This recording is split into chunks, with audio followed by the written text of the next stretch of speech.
చంద్రబాబు ఇసుక ర్యాంప్ కార్మికుల పొట్ట కొడుతున్నారని కొత్తపేట ఎమ్మెల్యే చీర్ల జగ్గిరెడ్డి ఆగ్రహం వ్యక్తం చేశారు. ఎన్నికల కోడ్ అమల్లో ఉంటే కూలీల పొట్ట కొడతారా అంటూ ఆయన ప్రశ్నించారు.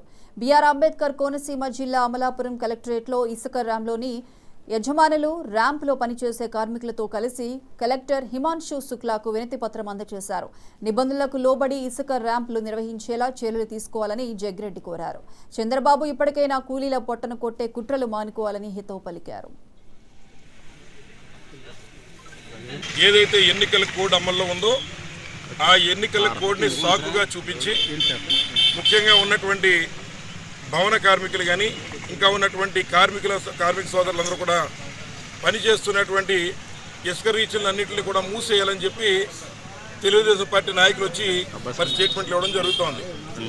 గడిచేటువంటి 40 సంవత్సరాల్లో ముఖ్యంగా మా కొత్తపేట నియోజకవర్గంలో గడిచేటువంటి 40 సంవత్సరాల నుంచి సుమారు 15-20 వేల మంది ఎవరైతే తెల్లవారులు ఇస్తే పట్టుబట్టుకుని మరి ఈ ఇసుక ర్యాంపుల్లో పనిచేసేటువంటి కార్మిక సోదరులు కానీ అక్కడ ఉన్నటువంటి లారీ యూనియన్లు కానీ లేదా అందులో పనిచేస్తున్నటువంటి డ్రైవర్లు కానీ లేదా ఉన్నటువంటి మిషన్ ఆపరేటర్లు కానీ ఇంకా ఉన్నటువంటి సామాన్య మరి కార్మికులు కానీ అందరూ కూడా గడిచిన 40 సంవత్సరాల నుంచి ఈ శాండ్ రీచ్ల్లో పనిచేస్తూ బతుకుతున్నారు.